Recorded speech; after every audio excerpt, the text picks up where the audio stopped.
Good morning, hockey fans. This is Stephen Heisler with HeisHockey.com, the Victorious Hockey Company, and the nearly 10,000 member junior hockey discussion group on Facebook. You are watching the Junior Hockey Morning Show.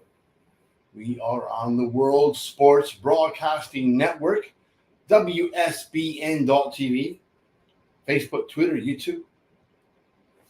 Today is Friday, December 15th. Really only 9 more days until Christmas Eve. You guys ready for that yet? The NA3HL showcase and the NAPHL showcase begins tomorrow in Blaine, Minnesota, or later on today in Blaine, Minnesota. That should be an event. And today we're going to talk a little bit about the NA3HL, the 5 reasons 2006 born players should consider the NA3HL. We'll jump right in. The North American 3 Hockey League has been a target of ridicule for many youth and other junior league coaches for years. The issues with tier standards and the lack of enforcement of those standards have all but relegated the only USA Hockey sanctioned pay-to-play junior league to the bottom of the list for most young players. And that would be a big mistake. Aside from the huge economic advantages, savings compared to AAA and other junior leagues, the NA3HL offers a unique opportunity for free movement up the ladder of development to the North American Hockey League. Today's 5 comes from Chris Francis, the first-year head coach of the North American 3 Hockey League's Louisiana Drillers. I'm not going to repeat what Chris is saying word for word. I highly suggest that you go to HeisHockey.com this morning and read that 5 article. But a couple of things that he does get into is development in sports is a unique journey for everyone with various paths available. Absolutely true. Some kids are probably better suited for youth hockey, AAA hockey, if their level of maturation doesn't rise to the level needed to get away from home and play junior hockey. Again, junior hockey is not for everybody. Kids mature at different rates.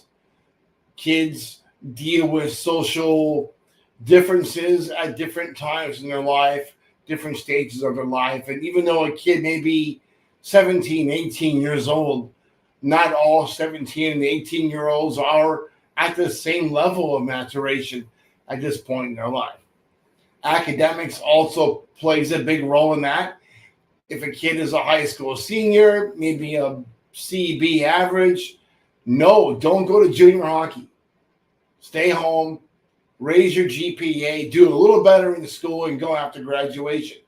But for kids that are sound academically, are sound between the ears, they do have the maturation, and they don't want to spend $35,000 a year for AAA, then the 3HL offers a very nice alternative at a price point that's affordable for most American families, especially American hockey families. Junior and AAA offer excellent opportunities if you place yourself in an environment beneficial to personal growth and enjoyment. You got to get something out of it, right? And not every team is the same. Some operators, well, they belong in a zoo. They're not really cut out to be operators. They think they can actually make money, a profit, from junior hockey. Let me tell you a little story about money in junior hockey. The only way to become a millionaire in the game of hockey as a team owner is to start out as a billionaire. You're not going to climb from the bottom and attain millionaire status off of junior hockey. If that's what you're in it for, you probably need to look at something else. Go buy a softball team. Go buy a soccer team where you can practice basically for free outside on grass. Hockey's a serious sport that needs serious owners that want to get into the game for the right reasons.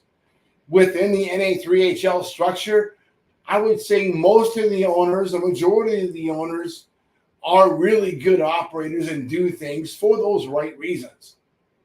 But like society as a whole, there are some bad operators that really make the situation questionable for everybody else. What happens with the Mid-City Stars affects a much better group like the Roadrunners or the Rochester team, the Grizzlies up there.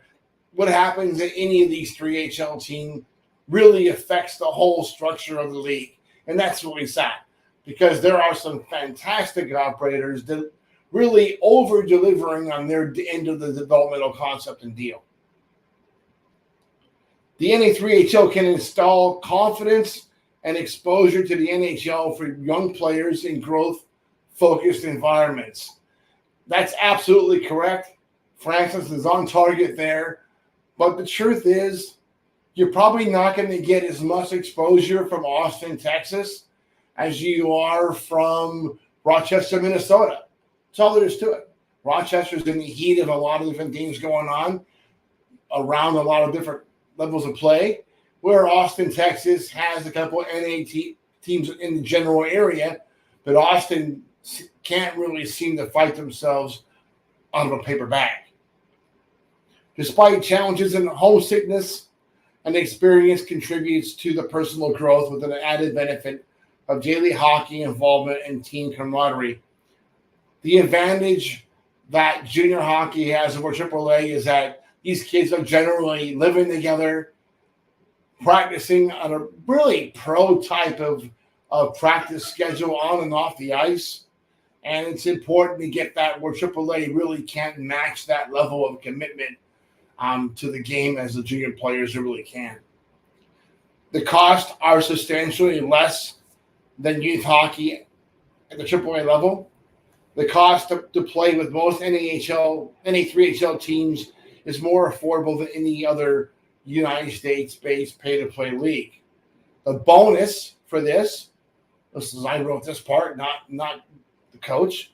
One of the clear advantages most people are unaware of is the seamless international transfers from the 3HL to other international ice hockey federation sanctioned organizations when needed. For example, players from non-sanctioned junior leagues cannot transfer to Hockey Canada, any Hockey Canada league, if they played in a non-sanctioned game after October 1st of the current season. That's all there is to it. If you're playing in the USPHL or the Greater Metro Hockey League, and it's after October 1st, you better just plan on staying there for the year, unless you're going to the NA or the 3HL or the Eastern Hockey League or wherever else non-sanctioned leagues are concerned. Then you have a shot. Otherwise, you're pretty much just out of luck. Hockey Canada is taking a hard line, more of a hard line this year as a result of the BCHL's move to outside the umbrella than before.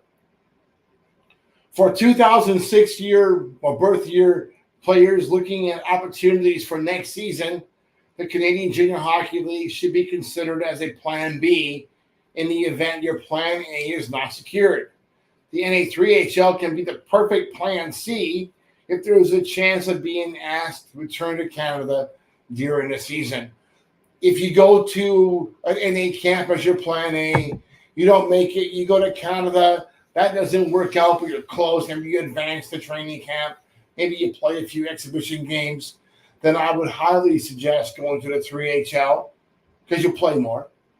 It's more serious than Canadian Junior B, and you can get back to Canadian Junior A relatively easy. Just make sure you get that written into your 3HL contract, that if you get a chance to go back to Junior A in Canada, they're going to let you go without asking for compensation. Got to write that part in. The NA3HL can be the perfect plan C in that case. The 3HL is a better plan B for players that have advanced to NAHL training camps, maybe play exhibition games, and are clearly on the edge of getting back to the NAHL this season. With the 3HL in those situations is a much smarter place to be. Being in the NA3HL as opposed to any other league makes it much easier for the NAHL team to bring you back into games, either as an affiliate player or as a full trade.